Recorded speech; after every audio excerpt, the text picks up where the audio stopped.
નમસ્તે મિત્રો, સ્વાગત છે તમારું અમારી યુટ્યુબ ચેનલમાં। તારીખ 26 ઓગસ્ટ 2024 એટલે કે જન્માષ્ટમીનો પાવન દિવસ, શ્રી કૃષ્ણ ભગવાનનો પ્રાગટ્ય દિવસ। તો આજે આ વિડીયોમાં હું તમને જણાવીશ કે શ્રી કૃષ્ણ જન્માષ્ટમીનું વ્રત કેવી રીતે કરવું જોઈએ, તેની વ્રત વિધિ શું છે, આ વ્રત કરવાથી શું ફળ મળે છે અને આ વ્રતનું મહત્વ શું છે તથા તેની વ્રત કથા શું છે। તો ચાલો જાણીએ। આ જન્માષ્ટમીના તહેવાર પર શ્રી કૃષ્ણ ભગવાનની પૂજાની સાથે ઉપવાસનું પણ અનેક ગણું મહત્વ છે। પુરાણોમાં કહેવામાં આવ્યું છે કે આ તહેવાર પર વ્રત કરવાથી જાણીએ અજાણીએ થયેલા તમામ પ્રકારના પાપોમાંથી મુક્તિ મળે છે। તો ચાલો જાણીએ કે જન્માષ્ટમી પર શું કરવું જોઈએ। આ તહેવાર પર સૂર્યોદય પહેલાં જાગીને તીર્થ સ્નાન કરવું જોઈએ। તેના માટે તમે પાણીમાં ગંગાજળના થોડા ટીપા અને કાળા તલ મિક્સ કરી અને સ્નાન કરી શકો છો। ત્યારબાદ કૃષ્ણ મંદિરમાં જઈને ભગવાનને પંચામૃત અને શુદ્ધ જળ ચઢાવો। આ પછી પીળા વસ્ત્રો, પછી પીળા ફૂલ, અત્તર અને તુલસીના પાન અર્પણ કરો। પછી મોરપીંછ અર્પણ કરો। અંતે માખણ, મિશ્રી અને મીઠાઈ અર્પણ કરી અને પ્રસાદનું વિતરણ કરો। આ પ્રકારની પૂજા ઘરે પણ કરી શકાય છે। આ દિવસે ઘરમાં બાલ ગોપાલને ઝૂલામાં ઝૂલાવવાની પણ પરંપરા રહેલી છે।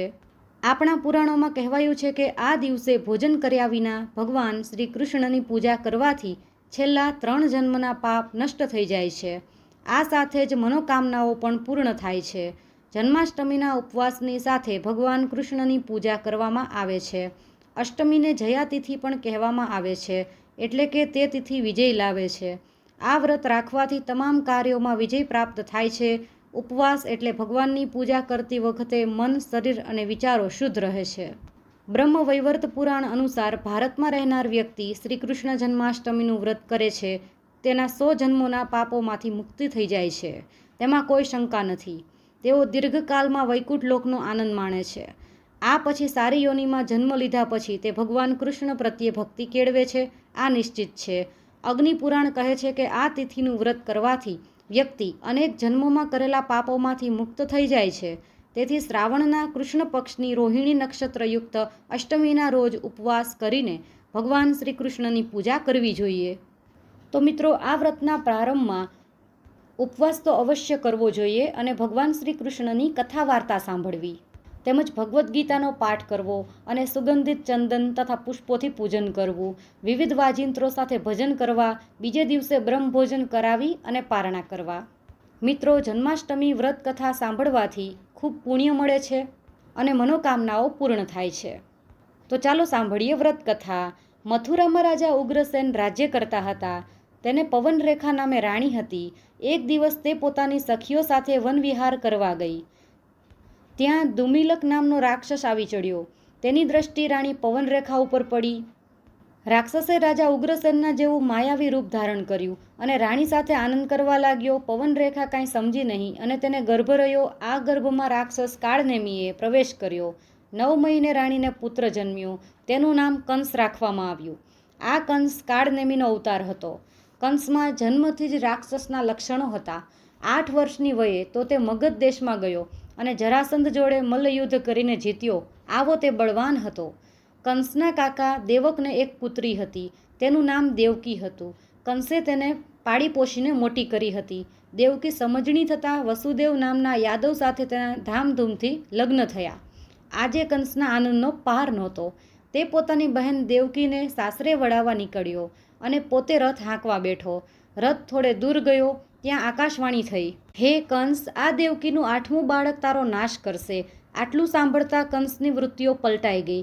તેને થયું કે જો હું દેવકીને મારી નાખું તો તેને બાળક ક્યાંથી થશે। તેને ઝટ ખડક કાઢ્યું અને દેવકીને મારવા ગયો। ત્યાં વસુદેવ વચ્ચે પડ્યા અને કહ્યું, જો તમારી બહેનનો વધ કરશો તો તમને સ્ત્રી હત્યાનું પાપ લાગશે। તમને દેવકીના બાળકનો ડર લાગતો હોય તો દેવકીને મારવાનું કારણ શું? તેને જેટલા બાળકો જન્મશે તેટલા હું તમોને આપતો જઈશ। વસુદેવની વાત કંસને ઠીક લાગી।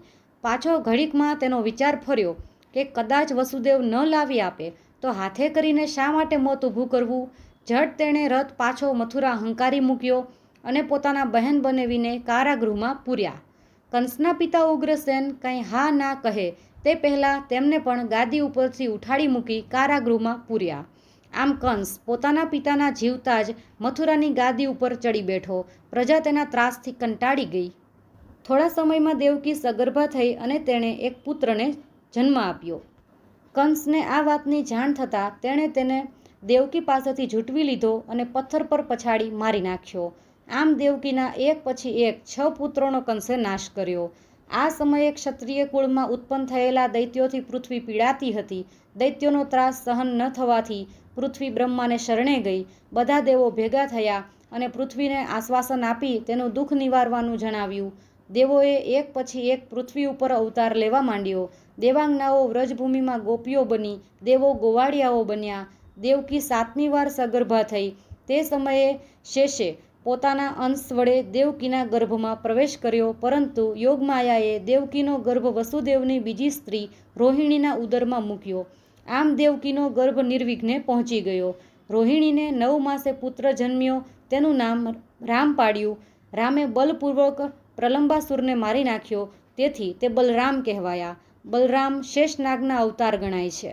દેવકી 8મી વાર સગર્ભા થઈ. ગોકુળમાં નંદરાજ વસુદેવના પરમ મિત્ર હતા. તેને જશોદા નામે પત્ની હતી. તે પણ આ જ સમયે સગર્ભા હતી. તેના ગર્ભમાં યોગમાયાએ પ્રવેશ કર્યો. દેવકી ને વસુદેવ કારાગૃહમાં હતા. કંસની ક્રૂરતાથી દેવકી થરથર ધ્રુજતી હતી. તે મનમાં ને મનમાં ગર્ભરક્ષા માટે પ્રભુને પ્રાર્થના કરતી હતી. વસુદેવ પણ ચિંતામાં હતા. તેવામાં શ્રાવણ મહિનાની 8મની મધરાતે દેવકીને પુત્ર જન્મ્યો. પુત્ર જન્મતાની સાથે કારાગૃહમાં દિવ્ય પ્રકાશ ફેલાયો. પ્રકાશમાં વસુદેવે શંખ, ચક્ર, ગદા, પદ્મ ધારણ કરેલા ભગવાન વિષ્ણુને જોયા. વસુદેવ ભગવાનના ચરણોમાં ઢળી પડ્યા. ઘડીકમાં ભગવાન વિષ્ણુ દેવકીના બાળકમાં સમાઈ ગયા. વસુદેવના હૃદયમાં હવે ધીરજ આવી. તેમણે જોયું તો કારાગૃહના લોખંડી બારણા ઉઘાડા રહી ગયા હતા. દીવાના પ્રકાશમાં ચોકીદાર પર દ્રષ્ટિ કરી તો બધા ઘસઘસાટ ઊંઘતા હતા. વસુદેવ સાવધ થયા અને ગમે તે ભોગે દેવકીના બાળકને બચાવવાનો તેમણે નિશ્ચય કર્યો. તેઓએ બાળક કૃષ્ણને છાબડીમાં મૂક્યા અને છાબડી માથે મૂકી સાવધાનીપૂર્વક ચાલી નીકળ્યા. શ્રી કૃષ્ણ ભગવાનને ટોપલામાં મૂકી તેઓ માથે લઈ અને યમુના નદીના કાંઠે આવ્યા. યમુનામાં પાણી ઘૂઘવાટા લઈ રહ્યું હતું. આજે તેમના શરીરમાં દૈવી શક્તિનો સંચાર થયો હોય તેમ તેમણે ગમે તે સંકટનો પ્રતિકાર કરવાનો નિશ્ચય કર્યો. સાહસપૂર્વક તેમણે નદીના પાણીમાં પગ મૂક્યો. ઘૂઘવતી યમુના જાણે શાંત બની ગઈ. વસુદેવ ક્ષેમ કુશળ ગોકુળમાં નંદરાજાને ઘરે ગયા. તેમણે નંદરાજાને બધી વાત કરી અને પોતાનું બાળક તેમને સાચવવા સોંપ્યું. જશોદાએ આ જ સમયે એક છોકરીને જન્મ આપ્યો હતો. તે જાણતી હતી કે કંસ અવશ્ય મારી બહેનપણી દેવકી ઉપર અત્યાચાર કરશે, એટલે તેણે કૃષ્ણના સાટામાં પોતાની નાની બાળકી વસુદેવને આપી. તેને શ્રદ્ધા હતી કે તે છોકરી છે એટલે કંસ નહીં મારે. વસુદેવ છોકરીને લઈ ને કારાગૃહમાં પહોંચી ગયા. વસુદેવે છોકરી દેવકીના ખોળામાં મૂકી અને બધી વાત કહી. કારાગૃહના બારણા બંધ કરી દીધા. વાત સાંભળી દેવકીને નિરાંત વળી. સવારે કંસને ખબર પડતા એ જ ક્ષણે તે કારાગૃહમાં આવ્યો અને બાળકની માગણી કરી. વસુદેવે વિનંતીપૂર્વક કહ્યું કે હે રાજન, દેવકીને પુત્રી જન્મી છે. પુત્રી દ્વારા આપને કંઈ વિઘ્ન નહીં આવે. કંસે કહ્યું, વસુદેવ, તમારું કહેવું ખરું છે, પરંતુ બતાવો તો ખરા. વસુદેવે વાલથી છોકરીને કંસના હાથમાં આપી. કંસ છોકરી જોઈ અને ખડખડાટ હસી પડ્યો અને બોલ્યો, વસુદેવ, હું મૂર્ખો નથી કે હાથે કરીને કૂવામાં પડું. આમ કહી નિર્દય કંસે છોકરીને પથ્થર ઉપર બળપૂર્વક પછાડી. પણ આ શું? છોકરી અદૃશ્ય થઈ ગઈ અને જતાં જતાં બોલી, કંસ, ઈશ્વર લીલા તું શું સમજી શકે? મૃત્યુ ટાળવા તે અનેક બાળ હત્યાઓ કરી, પરંતુ મૂર્ખ, તારો શત્રુ બાળ રૂપે ગોકુળમાં ઉછરી રહ્યો છે. આ દેવવાણી સાંભળી ત્યારથી કંસનો અજંપો વધવા લાગ્યો. તેણે પોતાના રાક્ષસ મિત્રો અને પૂતના જેવી દાસીઓને ગોકુળ મથુરાના બાળકોને મારી નાખવાનું કામ સોંપ્યું. પૂતના માસી રૂપે નંદરાજાના ઘરે ગઈ અને સ્તન ઉપર હળાહળ વિષ ચોપડી કૃષ્ણને સ્તનપાન કરાવવા ખોળામાં લીધા, પરંતુ કૃષ્ણે પોતાને સાટે નાગને સ્તનપાન કરાવ્યું. ઘડીકમાં પૂતના મૃત્યુ પામી. કંસની આખી યોજના ફોગટ ગઈ. ત્યાર પછી કંસે બકાસુર, ધેનુકાસુર, કેશી, અઘાસુર જેવા રાક્ષસોને મારવા મોકલ્યા, પરંતુ કૃષ્ણે તે બધાનો નાશ કર્યો. કંસ જેમ જેમ યુક્તિઓમાં નિષ્ફળ ગયો તેમ તેમ તેની ચિંતા વધવા લાગી. છેવટે તેણે અક્રૂરજીને રથ લઈ કૃષ્ણને તેડવા મોકલ્યા. ગોપીઓની વિદાય લઈ અક્રૂરજી સાથે ભગવાન કૃષ્ણ મથુરામાં આવ્યા. અહીં કંસે કૃષ્ણને મારવા જાત જાતની યુક્તિઓ કરી રાખી હતી. કૃષ્ણે મથુરાની સાંકડી ગલીમાં પ્રવેશ કર્યો તે વેળા કંસે કુવલયા પીડ નામના મદોન્મત્ત હાથીને છૂટો મૂક્યો. હાથીને પોતાના સામે ધસી આવતો જોઈ કૃષ્ણ સાવધાન થયા અને સૂંઢ પકડી બળપૂર્વક તેના એક દંતશૂળને ઉખાડી લીધો અને એ જ દંતશૂળના ફટાકાથી એ ભયાનક હાથીને મારી નાખ્યો. ત્યાં તો કંસે બીજી યુક્તિ કરી રાખી હતી.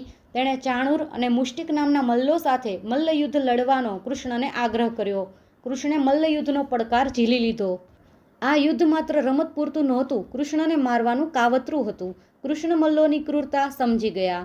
યુદ્ધનો પ્રારંભ થયો. વિશાળકાય મલ્લોની સામે કૃષ્ણ બાળક જેવા લાગતા હતા, છતાં તેમણે બંને મલ્લોને પછાડી યમપુરી પહોંચાડી દીધા. કૃષ્ણમાં આવું અપૂર્વ બળ જોઈને કંસ ધ્રુજી ગયો, છતાં જાણે વહાલ બતાવતો હોય તેમ કૃષ્ણને પ્રેમથી ભેટવા ગયો. કૃષ્ણ પાસે આવ્યા ત્યાં તો કંસે તેમને પોતાના બાહુપાસમાં જકડી લીધા. કંસની ક્રૂરતા કૃષ્ણ જાણી ગયા. કંસ બળપૂર્વક દબાવે તે પહેલાં તો કૃષ્ણ આંચકો મારી છૂટી ગયા અને કંસના માથામાં જોરથી મુષ્ટિ પ્રહાર કર્યો. કંસ મૂર્છા ખાઈ ધરતી પર ઢળી પડ્યો. કૃષ્ણ કંસની છાતી ઉપર ચડી બેઠા અને મુષ્ટિ પ્રહારોથી તેનો પ્રાણ લીધો. કંસના મૃત્યુથી જાણે ત્રાસનો અંત આવ્યો હોય તેમ નગરજનોના આનંદનો પાર ન રહ્યો. ભગવાન શ્રી કૃષ્ણના જય ધ્વનિથી રાજભવન ગાજી ઉઠ્યું. કંસને મારી કૃષ્ણ કારાગારમાં ગયા. પોતાના માતા પિતાને મુક્ત કર્યા. દેવકી અને વસુદેવ શ્રી કૃષ્ણને વહાલથી ભેટી પડ્યા. તેમના આનંદનો પાર રહ્યો નહીં. કંસના વૃદ્ધ પિતા ઉગ્રસેનને બંધન મુક્ત કરી રાજ્યલોભ રાખ્યા વિના કૃષ્ણે તેમને ફરીથી સિંહાસને બેસાડ્યા. ત્યાર પછી તેઓ અનેક રાક્ષસોનો નાશ કરી દ્વારિકા ગયા અને ત્યાં યાદવો માટે રાજધાની સ્થાપી. મહાભારતના યુદ્ધ વેળા તેઓએ પાંડવોના પક્ષમાં રહી અર્જુનને ગીતારૂપી પરમ જ્ઞાનનો બોધ આપ્યો અને પોતાના બળ, બુદ્ધિ અને ચાતુર્યથી કૌરવોનો સંહાર કરાવ્યો. આ રીતે ભગવાન શ્રી કૃષ્ણે સમગ્ર ભારતમાંથી આતતાઈઓનો નાશ કર્યો. તેઓ વિષ્ણુના 8મા અવતાર હતા અને જન્મ પણ 8મના દિવસે થયો હતો. આથી આ દિવસ જન્માષ્ટમીના નામે ઓળખાય છે. જન્માષ્ટમીનું વ્રત સુખ, સમૃદ્ધિ, સંતતિ, સંપત્તિ આપનારું છે. આ વ્રત સૌથી પહેલું રાજા યુધિષ્ઠિરે કર્યું હતું. તેના પ્રભાવે તેઓ ગયેલો વૈભવ પાછો મેળવી શક્યા હતા. તો બોલો શ્રી કૃષ્ણ કનૈયા લાલ કી જય.